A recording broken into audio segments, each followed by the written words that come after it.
ಇನ್ನು ರಾಜ್ಯದಲ್ಲಿ ಜೋರಾಗ್ತಾ ಇದೆ ಮೊಟ್ಟೆ ಪಾಲಿಟಿಕ್ಸ್. ಕಾಂಗ್ರೆಸ್ ಬಿಜೆಪಿ ನಡುವೆ ಟಾಕ್ ವಾರ್ಗೆ ಕಾರಣ ಆಗಿದೆ. ಆಗಸ್ಟ್ 26ಕ್ಕೆ ಎರಡೂ ಪಕ್ಷದಿಂದ ಶಕ್ತಿ ಪ್ರದರ್ಶನ ನಡೆಯಲಿದೆ.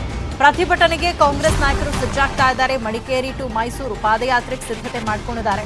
ಈಗಾಗಲೇ ಸಾಮಾಜಿಕ ಜಾಲತಾಣದಲ್ಲಿ ಈ ಕುರಿತಂತೆ ಪೋಸ್ಟರ್ಸ್ ಅನ್ನ ಹಾಕಲಾಗಿದೆ.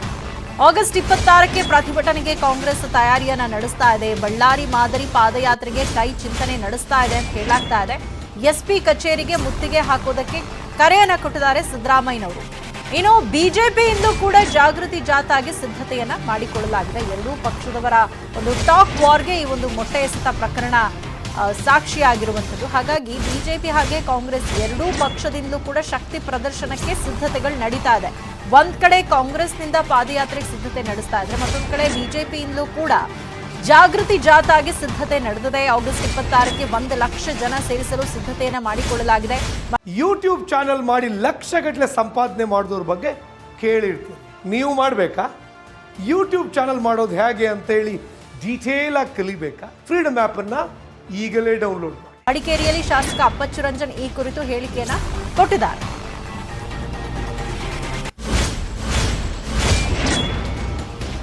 ಸೊ ಇದು ಎರಡೂ ಪಕ್ಷಗಳ ಶಕ್ತಿ ಪ್ರದರ್ಶನಕ್ಕೆ ಒಂದ್ ರೀತಿ ವೇದಿಕೆ ಆದಂತೆ ಕಾಣಿಸ್ತಾ ಇದೆ. ಈ ಸಂಪತ್ ಏನ್ ಮೊಟ್ಟೆ ಎಸ್ತಿದ್ರು ಸಿದ್ದರಾಮಯ್ಯ ಅವರ ಕಾರ್ನ ಮೇಲೆ, ಈ ಒಂದು ವಿಚಾರವನ್ನ ಇಟ್ಕೊಂಡು ಸಂಪತ್ ನಿಮ್ ಪಕ್ಷದವರು ಅಂತ ಹೇಳಿ ಆರೋಪ ಪ್ರತ್ಯಾರೋಪಗಳನ್ನ ಮಾಡ್ತಾ ಇದ್ದಾರೆ. ಈಗ ಡಿ.ಕೆ. ಶಿವಕುಮಾರ್ ಅವ್ರು ಮಾತಾಡಿದ್ದನ್ನ ಕೂಡ ನಾವು ಕೇಳಿಸ್ಕೊಂಡು, ನಮ್ಗೇನು ಮೊಟ್ಟೆ ಎಸೆಯೋದಕ್ಕೆ ಬರೋದಿಲ್ವಾ, ನಮ್ಗೇನು ಶಕ್ತಿ ಸಾಮರ್ಥ್ಯ ಇರೋದಿಲ್ವಾ, ಅವ್ರು ಯಾವ ರೀತಿಯಾಗಿ ವರ್ತನೆ ತೋರಿದ್ದಾರೆ ಅನ್ನುವಂಥದ್ದು ಅವರ ಪಕ್ಷದವರಿಂದಲೇ ಗೊತ್ತಾಗ್ತಾ ಇದೆ ಅಂತ ಹೇಳಿ ಆಕ್ರೋಶವನ್ನ ವ್ಯಕ್ತಪಡಿಸಿದ್ರೆ, ಮತ್ತೊಂದು ಕಡೆ ಬಿಜೆಪಿಯವರು ಕೂಡ ಕಾಂಗ್ರೆಸ್ನವರ ಮೇಲೆಯೇ ಆರೋಪವನ್ನ ಮಾಡ್ತಾ ಇದ್ದಾರೆ. ತಮ್ಮದೇ ಪಕ್ಷದ ಕಾರ್ಯಕರ್ತ, ತಮ್ಮದೇ ಪಕ್ಷದ ನಾಯಕನ ಮೇಲೆ, ಆತನ ಕಾರ್ನ ಮೇಲೆ ಮೊಟ್ಟೆ ಎಸೆದಿದ್ದಾನೆ ಅಂತಂದ್ರೆ ಯಾವ ರೀತಿಯಾದಂತಹ ಒಂದು ಆಕ್ರೋಶ ಪಕ್ಷದವರಲ್ಲೇ ಇದೆ. ಇವ್ರು ಕೊಡುವಂತಹ ಸ್ಟೇಟ್ಮೆಂಟ್ಗಳಿಂದ ಜನಸಾಮಾನ್ಯ ಯಾವ ರೀತಿಯಾಗಿ ರೊಚ್ಚಿಗೆದ್ದಿದ್ದಾನೆ ಅನ್ನುವಂಥದ್ದು ಗೊತ್ತಾಗ್ತಾ ಇದೆ ಅಂತ ಹೇಳಿ ಬಿಜೆಪಿಯವರು ಕೂಡ ಆರೋಪವನ್ನ ಮಾಡ್ತಾ ಇದ್ದಾರೆ. ಸೊ ಈ ಒಂದು ವಿಚಾರವನ್ನ ಇಟ್ಕೊಂಡು ಎರಡೂ ಪಕ್ಷಗಳು ಕೂಡ ಇದೀಗ ಶಕ್ತಿ ಪ್ರದರ್ಶನಕ್ಕೆ ಮುಂದಾಗಿರುವಂಥದ್ದು.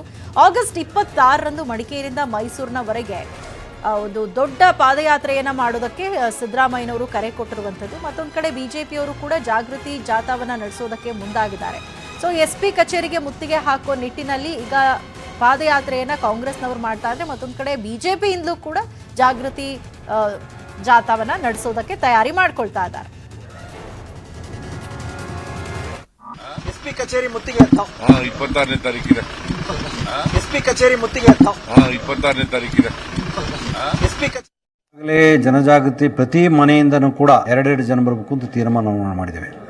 ಯಾಕೆಂದರೆ ಈ ಮೊದಲೇ ನಮ್ಮ ಟಿಪ್ಪು ಜಯಂತಿಯನ್ನು ಆಚರಣೆ ಮಾಡಿ ಮತ್ತು ಕೊಡೋರು ಬೀಫ್ ತಿಂತಾರೆ ಅಂತ ಹೇಳ್ಕೊಂಡು ಹೇಳಿರುವುದು ಜನರ ಮನಸ್ಸಲ್ಲಿ ಆಕ್ರೋಶ ಇದೆ.